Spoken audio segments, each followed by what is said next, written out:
to the Community Podcast. Once again, this is a new season here at Big Condo Radio, and we're in our new studio here on Vauxhall Road.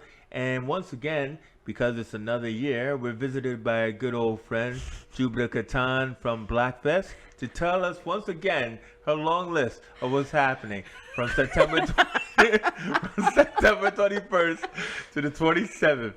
All right, it's Blackfest, but she is joined by the lovely Susan Goligher as well. Hello, Susan. Hi. And Jubeda. Hello, Jubeda. Hi, Chase. Thank you for having us on again. Susan is actually a board of directors now, so she's one of the directors of Blackfest. Yeah, I'm a big girl now. She's a big girl now. Me and Susan go way back. We go about like 15 years back. Yes. Yeah, okay, she said yes. And like it's been a long time. But it also goes to show that, what goes around comes around, and it's like always be kind to people because you never know who's gonna enter your office. No, it was good. That was my first sort of dabbling in sort of media on the steering group. So it's nice to see the journey that people have been on. You actually took some training, and here you are here in Big Condo Training Academy. I know. No soft sell there. So Jubeda, welcome back. Blackfest has been. I would like to say this has been kind of like your baby, because I remember meeting you about about 2-3 years ago. A year ago, yeah, 2019. Wow, was it that short? No, seriously, it was longer than that because we met at the brink and everything. Don't you remember that far back? 2018, we were starting Black Liverpool Arts Network. Yeah, exactly. So that was to create information about sharing between creators about what they're up to and things like that. The group is still going. Yeah. And but then now Blackfest is formed out of that, kind of like a spin-off. Yeah, absolutely. I mean, just the sheer talent of Liverpool and the amount of black and brown artists all across the city. We just wanted to create a platform to give them work, and not only that, talent develop, and also the community develop the community as well, in terms of arts is such an amazing tool in many ways for even mental health, boosting confidence, public speaking. There's just lots you can get out of like drama, singing, the feel good vibes as well, just even in if you're going through depression and stuff like that. And especially we've been in COVID-19, the arts sector has been hit really, really dramatically in terms of our institutions being closed. So there's been a lot of we've been remotely supporting our artists. Earlier on in the year, we did the Blackfest Digital Live Lounge, which was amazing. I mean, we couldn't get the artists off till wasn't it about 11 o'clock at night? They were just freestyling. They were just amazing, just enjoying themselves. It was the first time during the lockdown period that I had a social. You could actually go to something, you were being entertained, but there was that camaraderie and people were having fun. Was that at Kitchen Street or? No, there was digital when the COVID hit and we were completely in lockdown. We couldn't go to any venues. But you used to do shows at Kitchen Street, didn't you? Yeah. We did the Blackfest Digital Live. So normally we do the live lounge every 15th of the month, around the middle of the month, just to give a platform, just to keep our artists kind of sharing their work. They're always creating. So it's, when you create something, you want to be able to share it to see what the audiences kind of react to. And if you're going down the right way, if there's any changes you want to make to your work and things like that. Feedback is always great. So our Blackfest Live Lounge is really for that, and really getting the artists out there again. It's another form of us kind of saying, hey, did you know about this artist? So Blackfest Live Lounge is like amazing. And then we then decided to do a Night In series. That was fabulous. And a Night In. Night In series. A Night In series. That was so cool. It was really cool. And we had the coolest artists. Like, honestly, we had, at the beginning, we had I Am Kayami. She's amazing. And she was sharing her experience of, coming from a different city. So she's American, but she's Liverpool based. Is she now? I never heard of such a thing. Yeah. Oh. But yeah, so she was just talking about, battling with anxiety, which was amazing. And then obviously now, if you look at the changes in I Am Kayami, she's just flying, and it's amazing to see that. Then we had Breezy, Afro-Irish artist, who's also dropped some tunes like Bagaman. Please come and have a look. Yeah, please have a look. I mean, where can we find such things on Facebook or Instagram? They're all the artists are online, and also if you go on Blackfest, when we did the 19 series, all their details are on there. So the artists are always tagged. We make sure our artists are mainly tagged so that whoever goes onto our platform can click the artist. I'm like, oh, that person, blah blah. So we do that as well for the artist. But he was talking about interracial relationships, about ensuring that he's with a white woman. So it was nice to kind of had that discussion of the role of the black, the black presence within her understanding also what is needed if obviously in an interracial relationship of the black experience, so she's aware as well. And it was a really nice conversation that they had. They're both creatives, so she's like a DJ and he's obviously a singer, and they all kind of work together, and it's a real nice team they have got going there. Then we had Amina Atiq, and she was obviously raising the profile of Yemen and talking about all of her experiences around racism and Liverpool and stuff like that. It's such an intimate night. It was amazing. Yeah, I think the really nice thing about the Night In series is that because you were in your own home, you were comfortable. Yeah. And it was like having a conversation, and it also gave the young musicians and creatives the opportunity to try their thing.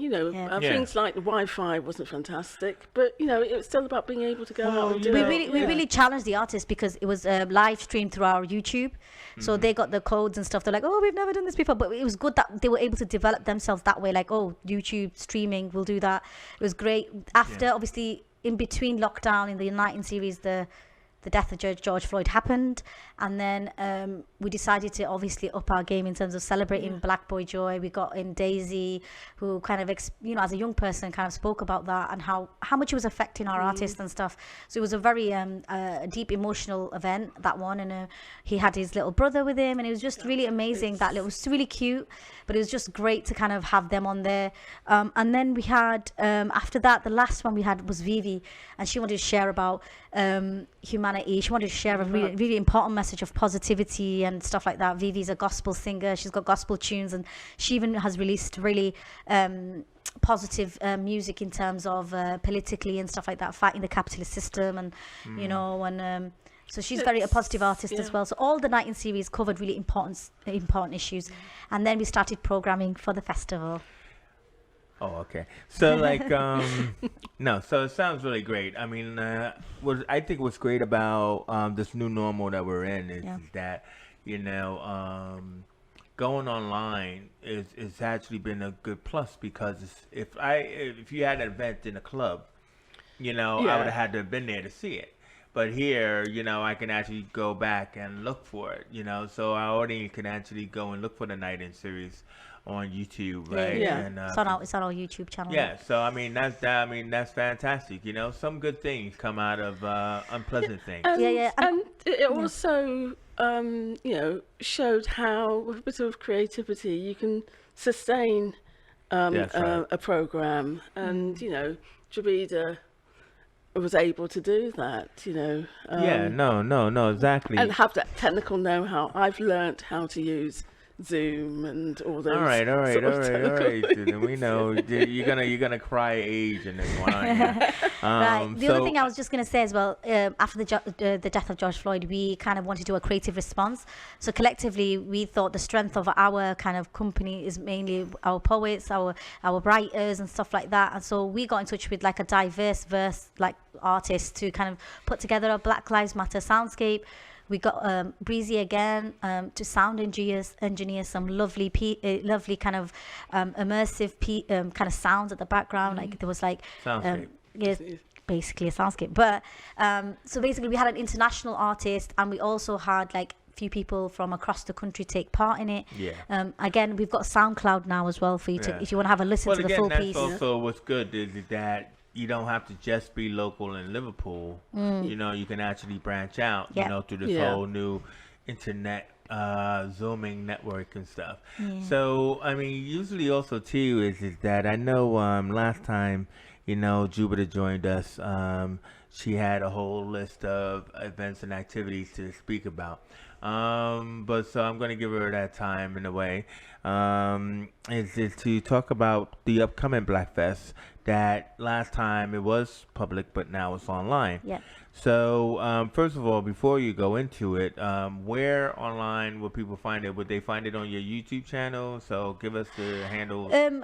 People would actually have to reserve their spaces, and then the Eventbrite system So will it's send them a private, link. and It's then link 'em. yeah. The link will be sent to them.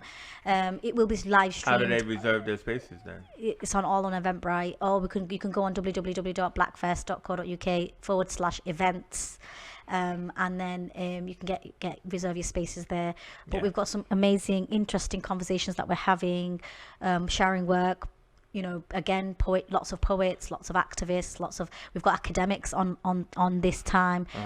We've got All right, so let me help you out there. All right, okay. Thank you. All right, so Monday night, this event takes off as you do in a couple of authors with some book launches.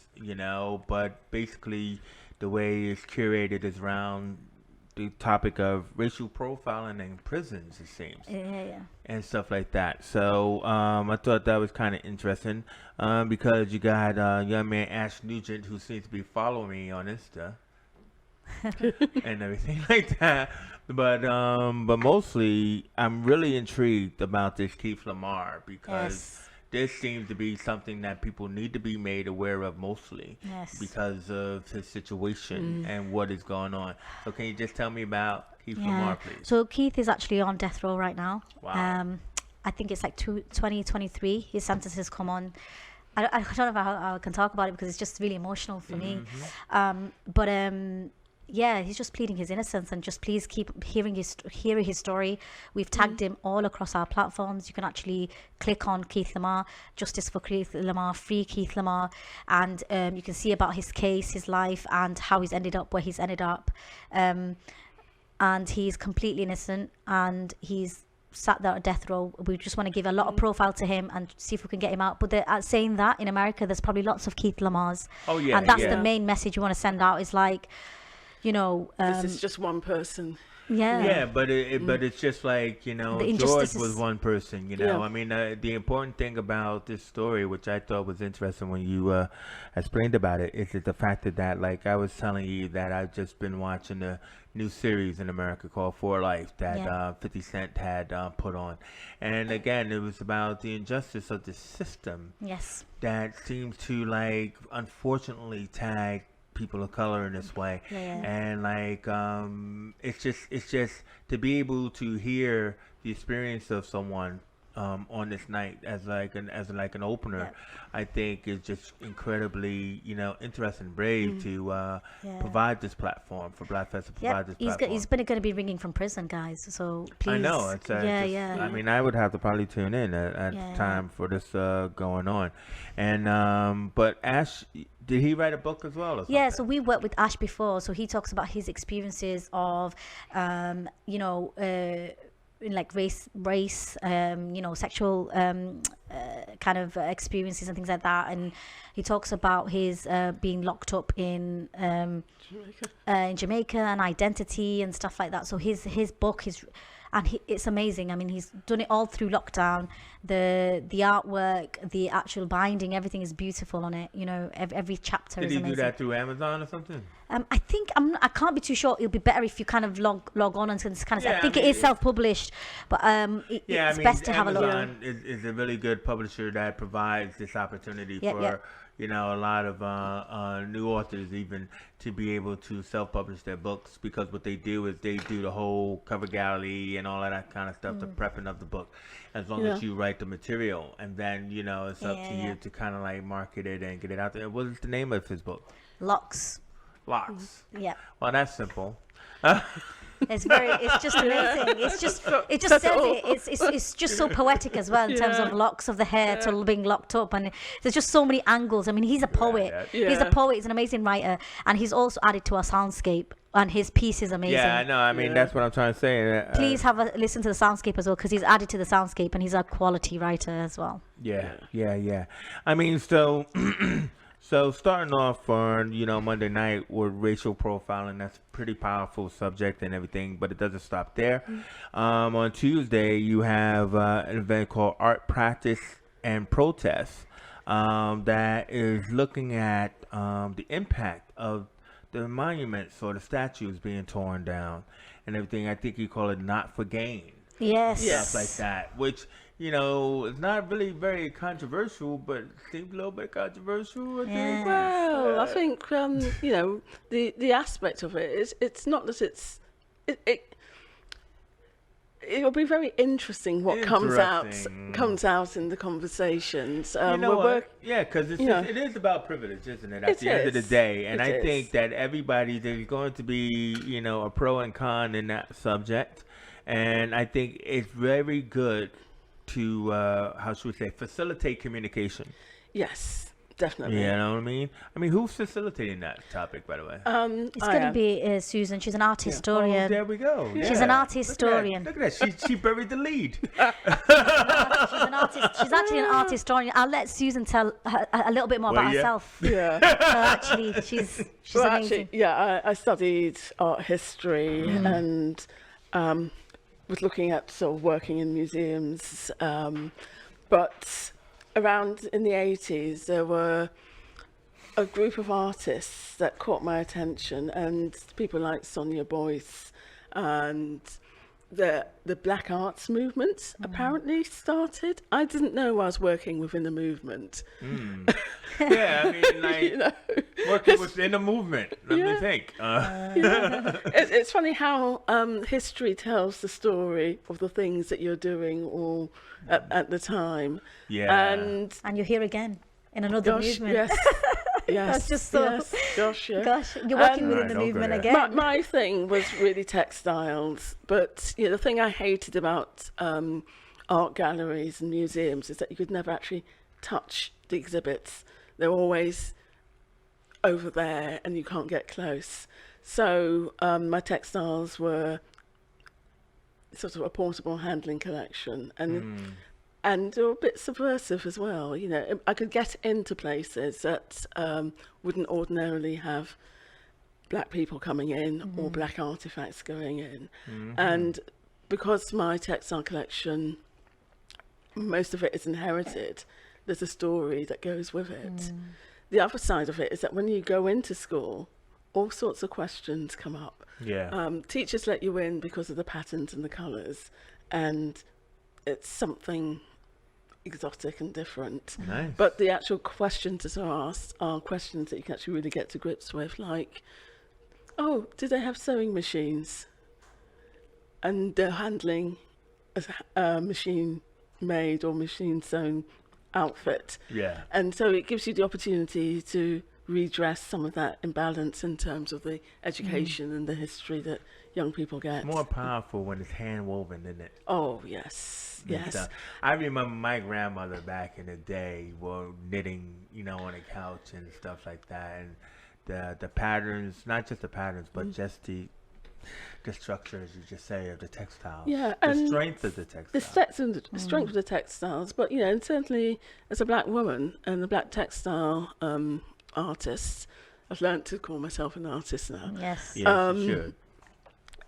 There's a long history of women using textiles as a form of activism. Yes. And I didn't know that, or I didn't recognise that aspect. But from being a child, it's something that has always gripped me.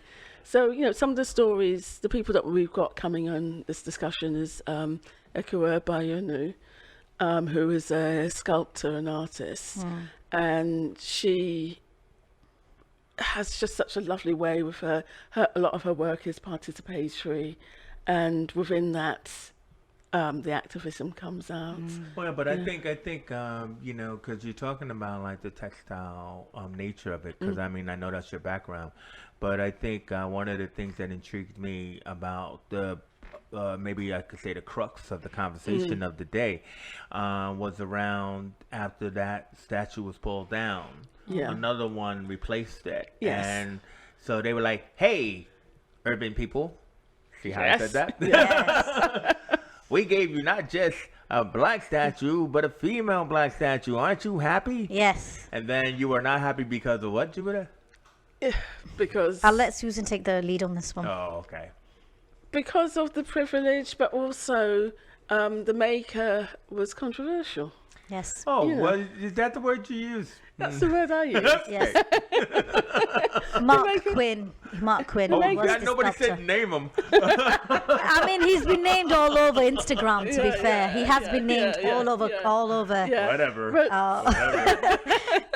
but yeah, and you know, we do have to unpack it. You know, the statue.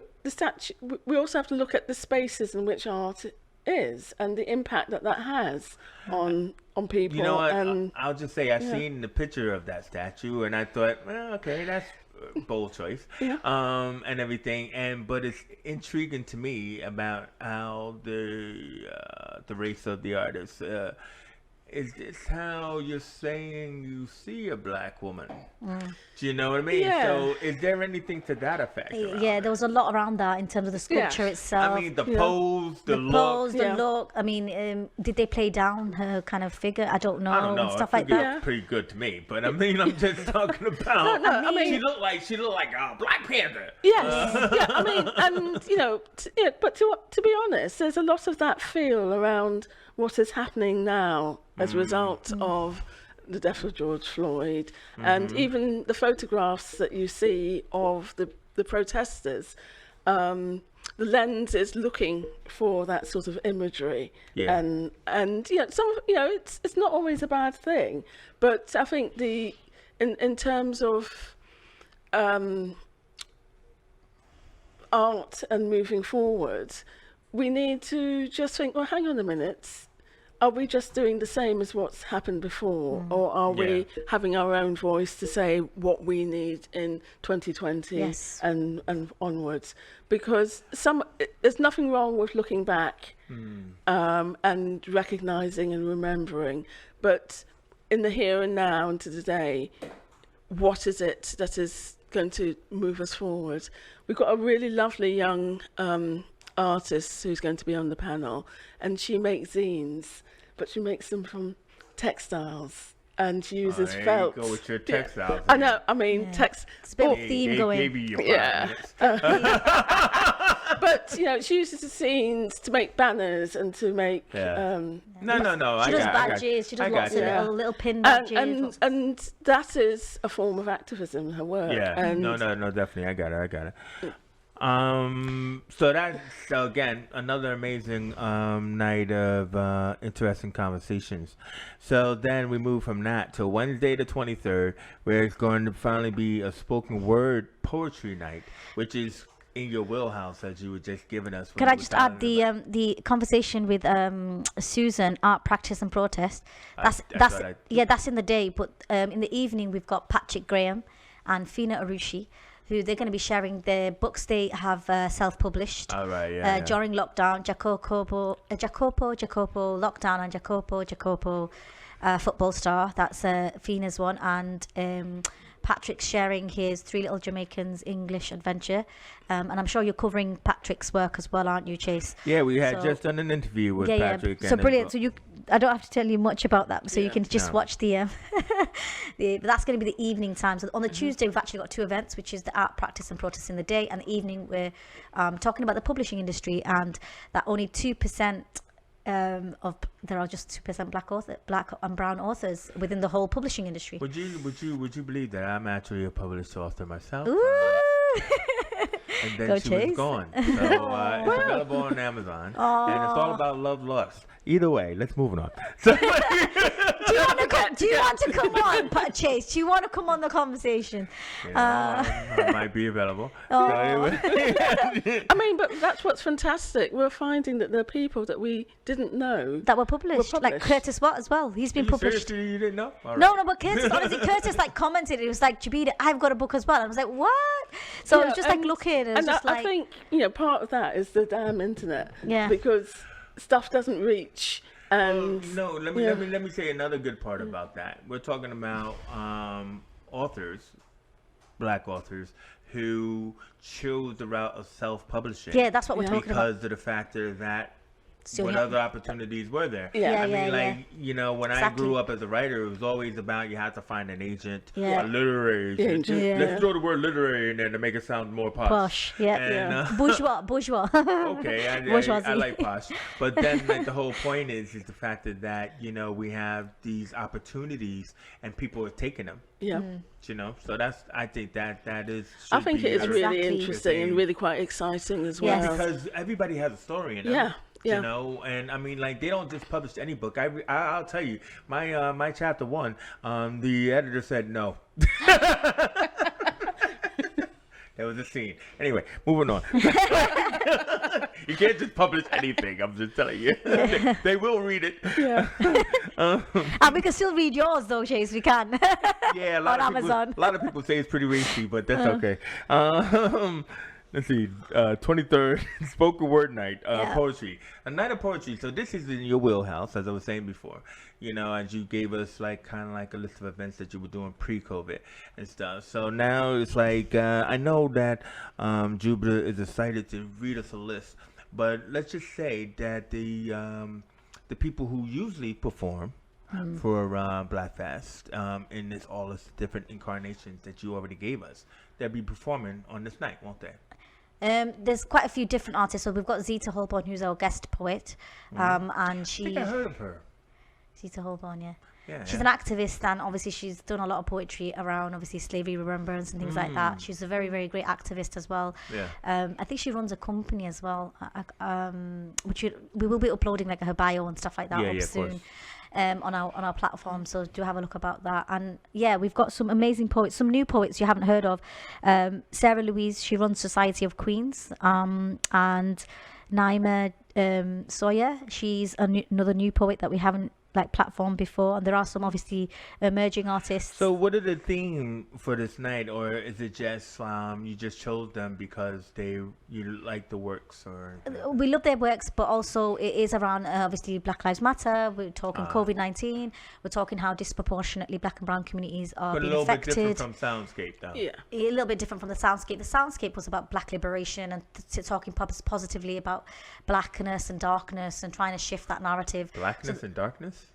Yeah, because they I'm make just that. saying. Yeah, people kind of make that comparison in it with the Oh, do color, they? the Yeah. dark, and they kind of attribute blackness to darkness all the time, and it's always framed very negatively. So so basically, the Black Lives Matter Soundscape was to move away from that narrative. So Yeah. that was the main thing for the black. It's really a celebration of blackness and being in dark spaces. But actually, there's such like we are describing the time in COVID, like we're inside a cocoon, and when we come and it's dark. It's going to be dark, but it's time for growth. It's time for transformation, metamorphosis, chrysalis. Yeah, It's like a exactly. chrysalis time. Yeah. And some of our artists have spoken about that, and that we're going to emerge as into the light, in the butterflies. Yeah.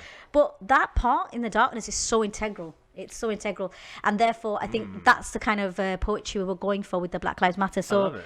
yes. And Stephanie did add a piece who's actually on the night. Stephanie does a lot of freestyling as well. So if you throw some words to her, She's fantastic. you just throw some words to her and she'll just put some amazing work together. Like, I don't know. Like she's like, I don't even know what to say. She's just amazing. She'll be like, "Why'd you tell him to throw things at me?" She does it. The actual Susan's been in it's one of them. instantaneous. Yeah. She'll give you five Freestyle. words, I love people and then like that. Yeah. instantaneously her voice just comes across, Yeah. and it's meaningful and it's deep. Yeah. Beautiful. She wrote one about hair and the activism of hair Yeah. in the soundscape. Hair. Black hair. Of course she did. Yeah, and it's amazing. Nobody, you have to hear it the way she said it, the weaving. Oh, and come on. It's so trust nice. me, I Like you get have it. to hear the piece. It's beautiful. So She she wrote got about a that. lot of hair, does she? Beautiful hair. And Don't touch my hair. yeah, don't touch my hair. It's had a kind of lots of connotations about don't touch it.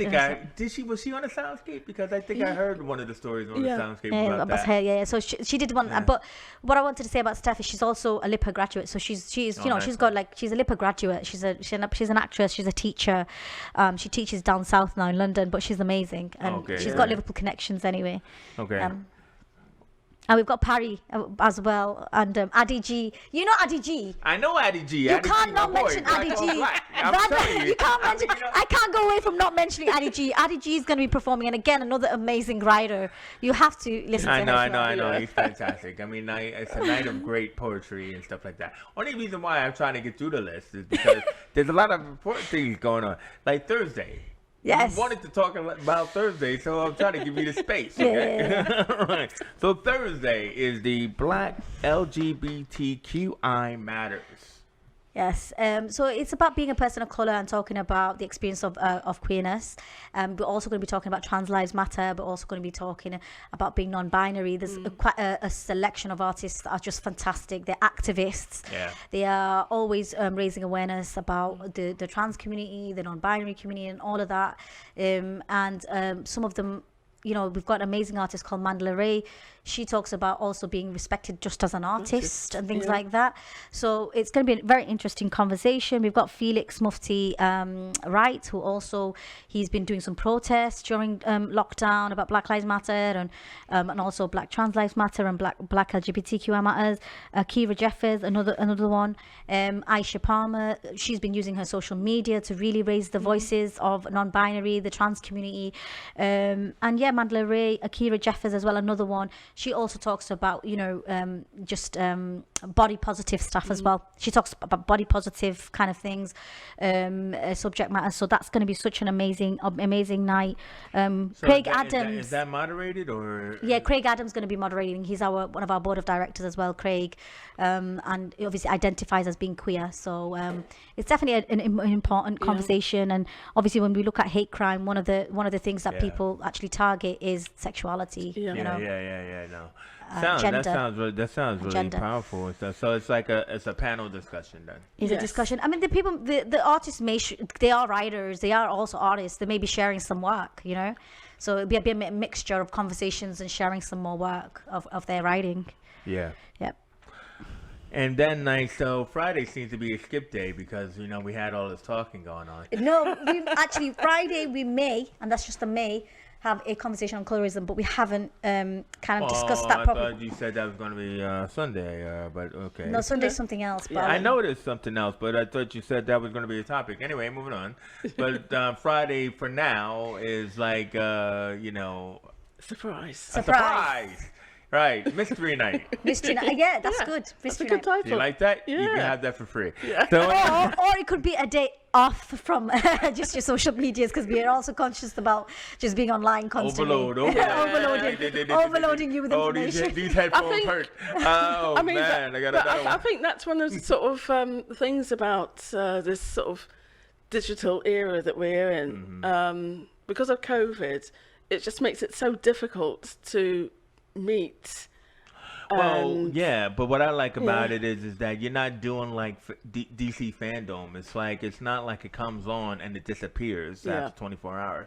Like what's great about this is that's why really to me like it's not about the dates or about it's really about the topic or the theme. Yeah. Because like you're giving people the opportunity this year to be able to tune in. Yeah. You of course would like them to tune in when it's live or when it's up, but that's what I mean. It's like But you can look at it when it's convenient. The discussion I think is what the most important thing is, the opportunity to be able to have these voices heard. Yes. Yeah. And to be honest, our artists, like I said, have suffered the most in terms of the art industry. Well, they're living it though. They're living it.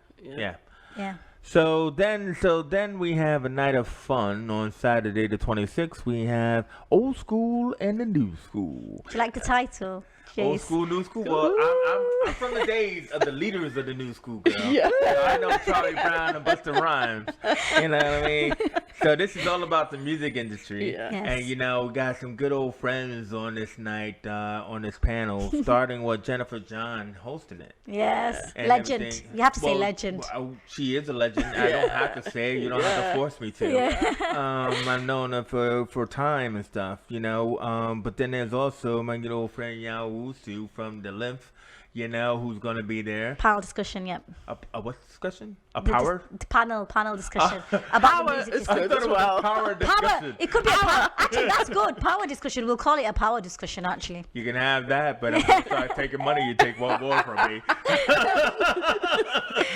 So I left someone out. Who else was coming on that night? So we've got some amazing local talent. DJ Two Kind's going to be part of that panel discussion That's as well, what I and the meant. musicians before they kind of go on. No, they're going to be. So we're going to have young and kind of old school kind of voices in terms of how far has the. Obviously, that's what it is. I know how far the music night has. Oh, come on, Chase. I just have to say it, innit? Right? Okay. So the music. We little toddlers now. Okay, so the music. So basically, just talking about the music industry from both perspectives, which will be amazing to see. Well, the thing about it is, let me just kind of like combat that for a second, only because of the fact is that the music industry, I'm from the old school where it was there, but now what you have is like Spotify and Tidal and all of these platforms. So is I that was what Walkman and Yeah, but you were wearing a Walkman? Not now. Oh, I know, not now. I remember wanting to have a Walkman. A proper Walkman. I thought you wanted to have a boombox. But either way you look at it is that no, I just think that education is really good around the music industry, because a lot of people, they watch stuff on YouTube and they just think, I want to be that. I want to get there. How am I going to get there? What do I have to do? And I want to get there tomorrow. Yeah, exactly. You actually need my man Roy the Rothschild on this panel, but that's just me. Yeah. Look at that. I know he's listening. Yeah. So basically, trying to pretend that he's not. Look at that smile creeping into his face. oh god. So basically, we've got some amazing artists on there as well. We've got Sub Blue, amazing suburban blues, introspective R&B. Sub Blue? He's called Sub Blue, but his work is like suburban blues, and he does like introspective R&B. So it's just really lovely. Then we've got Shakomar, classic R&B kind of vibes. We've got Leets. She's a very young artist. She's just an emerging artist and coming up there. Because it's old school, new school, right? LA. But what do you mean by very young? Do you mean like 13, very young, or? No, not 13, but obviously she's really not young as in 13, but she's in her 20s. She's in her 20s. That's okay. Yeah. That was She's a young person. That's young. That's young, isn't it? Yeah. But and then we've got Tabitha Jade as well. So now she's young and everything like that. But I mean, there's no rivalry between Tabitha and her sister? Well, basically, we are going to be platforming both artists soon. So okay, all right. Look at how she shut down. No, I haven't. I've heard both of their work, and we actually wanted both of them on the platform. But I feel like it's good to give like their own stages. So yeah, that's what they're trying to do is do all of that and stuff. So coming to the end of the festival, I know we never thought we'd get here, but on the end of the festival on Sunday the 27th is the Diversity Dialogues. Now I find this pretty interesting because this is kind of like the last power discussion around blackness or what means be so black. it's about obviously decolonization and how far our city Liverpool has got in terms of and also why is it important to remember the slave trade? Why is it important to keep kind of talking about it? A lot of people are like, but we don't want to keep perpetrating that same conversation. But at the same time, it's understanding that remembrance is important. But where are we also going, and how far has Liverpool come? The only reason we're having the discussion and talking about the links to slave trade and is about talking about the institutional kind of structural things that we are combating in today's time. So people like Anna Rothery, Lord Mayor. Is she going to be there? Yeah, she's tried obviously very hard to get to where she's gone. Congratulations to her. Quack, quack. That's just for Anna. I know. What's that supposed to mean? But anyway, she's amazing. Anna knows what it means. Okay, Anna's amazing. I said it was just for Anna. Okay, and then we've got obviously Tracy Gore, who's leading the task force for Black Lives Matter, and awesome. No, Steve Biko's CEO, and then we've got Dr. Leona Vaughan, who's oh my God, I know everybody on this panel. Exactly. Yes. So and Zita Lawrence is going to be there talking about his the street names and all that. Oh man, Lawrence. I mean.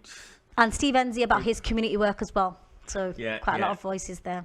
Wow, man. We've got artists as well, Ellis as well, who's going to be kind of putting his angle as a young person as well, in Liverpool born, and the voices of our young people, and in this conversation of, you know, moving forward and decolonising Liverpool, and how whitewashed it is and still is, and kind of how we're moving forward, and how community activism is so important, and how we stay together. I think we want to end the festival with how we are trying to move the city together, and we're united in the front of fighting racial equality and coming towards for racial equality, really. Yeah. That's the main message. That's really great to bring that to the end of this conversation. What about you there, Susan? Any departing comments you have to make about Blackfest? Well, I think it's going to be a really wonderful program. I've come through Blackfest to become a director, so I know the power of actually getting involved, actually going to the events, and, you know, just going in. You know,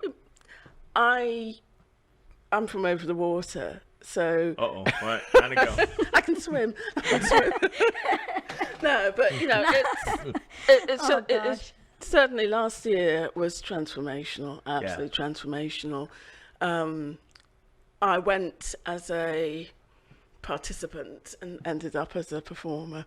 So, all right, if you could turn Susan into a performer, then that means it's a great event. Yeah. No, honestly, it's been really great. We got Susan to actually facilitate a workshop, because it's recognizing the talent of our Black community, and it's understanding and giving them the value, the equity, the empowerment that what they already have is within them. Yeah. And it's not, you know, I feel like, honestly, every artist in Liverpool can really make it even by themselves, but a shared amount of working together is important. But they've got everything they need inside. And I think with Susan, it was like, do you want to facilitate this workshop? And then it got her in touch with her African fabrics again. She talked so passionately about it before. She did. She went on and on about it.